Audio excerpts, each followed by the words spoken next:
And apparently the body knows how to heal itself, can heal itself. It can create physical changes on its own if it's just allowed to or given a command to do so. And my understanding is that we are coming to that point where things like that are going to begin to happen. We already know that there are children being born in the world today that have 3 strands of DNA, some even more. Has there been tampering? Has there been intervention? In some cases I would have to say probably yes, but in other cases I would say no. It's the body beginning to overcome all of its limitations because of a desire to continue to thrive. The body will make adjustments, which is why so many different races are so interested in us, because our bodies are incredibly adaptable to environments and changes, regardless of the fact that we've been manipulated. We're very strong, you know, and our desire to continue to live is very, very strong. And that's not simply just will, you know, that's also the body wanting to continue. So that's what I have to say about that. All right. Alex, I got a tough question for you. How do you answer skeptics who cite a number of predictions that you've made in the past about future events that have failed to come to pass when you suggested they would? Well, first, Rick, I'm glad a lot of them didn't happen, quite frankly. I think we would be in a very different world than we are today. Number 2, many of those possible events, when they were presented to me, were presented as possibilities, or a very strong probability. In my immaturity, when lecturing and putting this information out in the 90s, you know, I was running a lot of fear. I was being harassed by governmental agencies. I was being followed. My phones were tapped. There were a lot of things going on. I was losing jobs left and right because I was putting out this type of information. There were a lot of things going on in my life at the time. You know, I'm the only one who could take responsibility for that. If I had to do one thing over, I would have taken those possibilities and I would have presented them more, or try to present them more in a positive light and say, this is a possibility, this is a probability that they said could occur here and here and here. Now I know several of the events did not occur because of intervention. I know that. And intervention is still occurring, okay? And I'm thrilled that they didn't happen.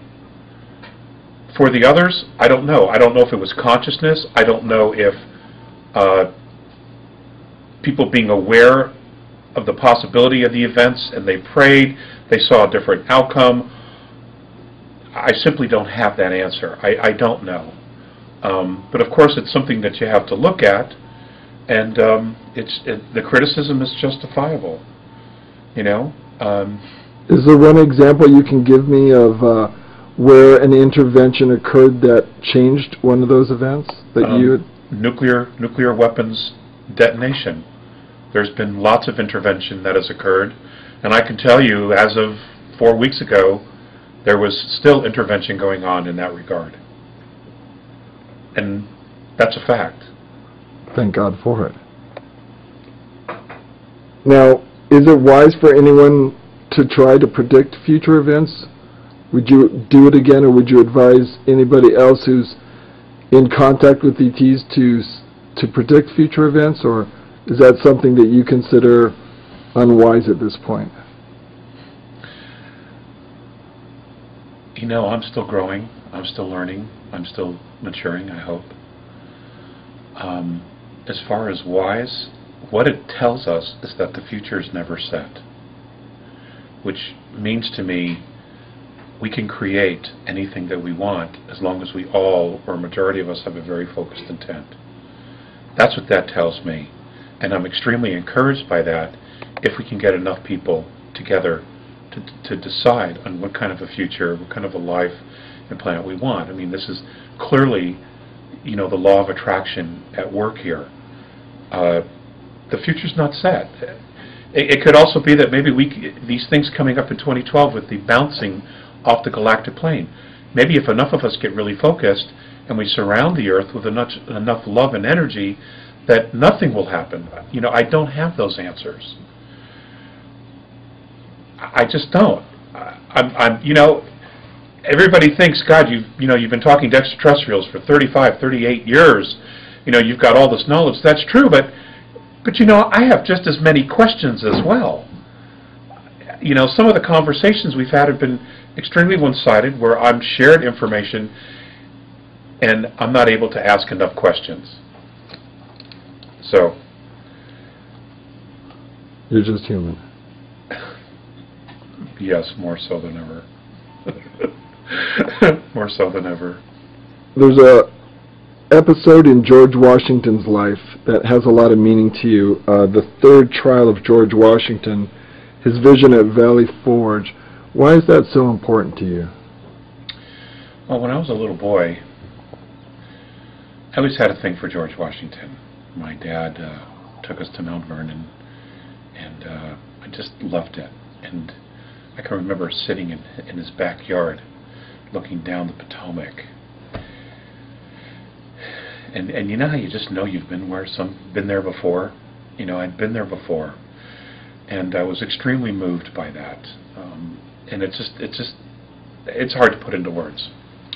Well, when I started talking to the A's, Morine and Faceas were very adamant about me studying that and looking up that prophecy. And I've asked, and they just said, well, it could be very, very important in America's future, especially the direction that it's moving now, that this could be a probability. So I studied it because they know that I have a passion for the founding of the United States and the principle, especially the principles for which it was founded on. A constitutional republic, a Bill of Rights, because those documents and America literally created a new domain of knowing that wasn't here in the world before. Before, it was always aristocrats and monarchies that ruled the world, and governments. And America changed that now forever. So I saw that, and I recognized that as a little boy as an amazing turning point. And the more I learned from the A's, the more I realized how important that actually was for humanity, to actually have the opportunity of self-government. Unfortunately, there's been a tremendous amount of negative intervention, and they know us probably better than we know ourselves, and they've been able to lull us back into sleep, lull us back into consumerism, into forgetfulness by dumbing down everybody through our school systems. And now they don't even really teach any of that. So they felt very importantly to let me know about that. And if you look at the third trial, it's a remarkable event. I certainly hope it doesn't happen. I don't want it to happen. But I just shared that with you because I thought it was important that that they would not only come this way, but they would be adamant that I research that and I look into it. So that's why I shared it with you. I mean, it was something that was shared, I think, in 1834 or 1838, and talked about the founding of the United States, talked about the Civil War, and then the third trial. And what's interesting is, these are events that have occurred, that did occur after that. It also, if you look at the third trial, it's very close to where the world is today. And what is the essence of that third trial? That essentially the world becomes polarized against the United States and comes after the United States. And if you look at the actions of our government and our banking system today, you can absolutely see some parallels. And the fact that our government is gearing up for a third world war, that there are people in the administration presently who really would love to isolate Russia in world politics